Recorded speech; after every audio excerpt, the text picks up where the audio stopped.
আসসালামু আলাইকুম। তো হচ্ছে অনেকেই একটা সমস্যা ফেস করেন, তো যার কারণে হচ্ছে আজকে এই ভিডিওটা তৈরি করা। সেইটা হচ্ছে আমাদের হচ্ছে যারা নতুন ওয়েব ফ্লো শিখতেছেন তারা অনেকেই হচ্ছে ফিগমা ফাইল যখন ওপেন করেন, মানে ওপেন করার পরে যখন আপনারা এই যে ডেভ মুড নিচে দেখবেন হচ্ছে ডেভ মুড আছে, এই ডেভ মুড অন করতে যান, তখনই হচ্ছে আপনাদের প্ল্যান নিতে বলে। তো সবার পক্ষে হচ্ছে প্ল্যান নেওয়া পসিবল না কাজ শেখা অবস্থায়। তো এই যে ডেভ মোডটা ফ্রিতেই অন করা যায়, এইটার একটা ট্রিক্স আছে। তো আজকে হচ্ছে এইটা আপনাদের সাথে শেয়ার করব। তো এই যে ডেভ মোড আমার যেহেতু হচ্ছে প্ল্যান, মানে আমার অ্যাক্সেস আছে, তো যার জন্য হচ্ছে আমার এইখানে হচ্ছে আমার ডেভ মোড অন করতে গেলে আমার ফিগমার প্ল্যান দরকার নাই আসলে। তো আপনাদের যাদের হচ্ছে এই সমস্যাটা ফেস করবেন যে ডেভ মোড অন করতে গেলেই বলবে প্ল্যান নিতে, তারা খুব সিম্পলি সহজে হচ্ছে আমার এই প্রসেসটা ফলো করলেই আপনারা খুব সহজে যে কোনো ফিগমা ফাইলের হচ্ছে ডেভ মোড অন করতে পারবেন ফিগমার আপনাদের প্ল্যান নেওয়া ছাড়াই।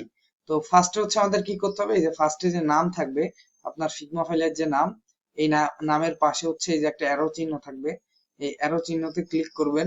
ক্লিক করার পরে দেখবেন এখানে একটা পপ আপ শো হয়েছে। এই পপ আপে হচ্ছে এই যে ডুপ্লিকেট টু ইয়োর ড্রাফট, প্রথমেই হচ্ছে আপনি মেইন যে ফাইল থাকবে, মানে যে ফাইলে আপনি ঢুকবেন, এই ফাইলটাকে জাস্ট এখান থেকে ডুপ্লিকেট করে নেবেন। তো এখানে ডুপ্লিকেটে ক্লিক করলে এতে কিছুক্ষণ সময় নিবে, দেন হচ্ছে নতুন একটা ট্যাবে এই ফাইলটা হচ্ছে অন হবে। তো আমার এই পপ আপ হচ্ছে ব্লক করা, যার জন্য অন হয় নাই। তো আমি আরেকবার হচ্ছে ডুপ্লিকেট করি।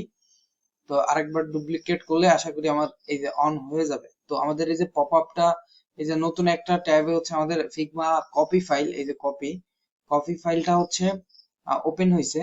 তো একটু লোড নিবে। তো এই যে লোড নেওয়ার পরে হচ্ছে আমাদের এই যে ফিগমা ফাইলটা ওপেন হয়ে গেছে। তো আমাদের এই ফিগমা ফাইল ওপেন হওয়ার পরে এখন হচ্ছে আমাদের এখানে ডিজাইন আছে। তো ওপেন হওয়ার পরে হচ্ছে আমাদের কি করতে হবে, এইটা দেখেন আমাদের আগেরটার নাম ছিল শুধুমাত্র ব্লেন্ড পোর্টফোলিও ওয়েবসাইট, জাস্ট এতটুকুই। বাট কপি করার পরে হচ্ছে আমাদের এইটার নাম আসছে এই যে কপি। তার মানে কপি হইলে আপনাদের এই কপি লেখাটা আসবে। তো এইটা হচ্ছে এই যে এখন দেখেন এই নিচেই আছে ড্রাফট। তো এইটা ড্রাফট ফাইলেই থাকবে। এরপর কি করতে হবে, সেম প্রসেসে আবার এই যে অ্যারোতে ক্লিক করবেন।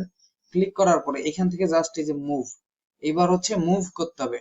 তো এই মুভে ক্লিক করবেন। ক্লিক করে হচ্ছে আপনাদের এরকম একটা টিম প্রজেক্টের ফাইল থাকবে। আর যদি ফাইল না থাকে আপনারা জাস্ট একটা ফাইল ক্রিয়েট করে নেবেন। তো ক্রিয়েট করার নেওয়ার পরে হচ্ছে এখানে জাস্ট এই যে টিম প্রজেক্ট, এই টিম প্রজেক্টে ক্লিক করে জাস্ট হচ্ছে মুভ করে দিবেন। তো দেখবেন এখানে এই যে ড্রাফট থেকে ডাইরেক্ট হচ্ছে এই যে টিম প্রজেক্টে আপনাদের ফাইলটা চলে যাবে। যাওয়ার পরেই দেখবেন আপনাদের ডেভ মোডটা এরকম সিম্পলি একদম সহজে এই যে অন হবে এবং অফ হবে। আপনারা এরপরে খুব সহজেই ডেভ মোড অন করে আপনাদের প্রজেক্টের পুরো প্রজেক্টের যেসব কাজ হচ্ছে ডেভ মোডে করতে চান, তো সেইগুলো হচ্ছে আপনারা করতে পারবেন। তো আশা করি ভিডিওটা আপনাদের জন্য হেল্পফুল হবে। তো সবাই ভালো থাকবেন। আসসালামু আলাইকুম।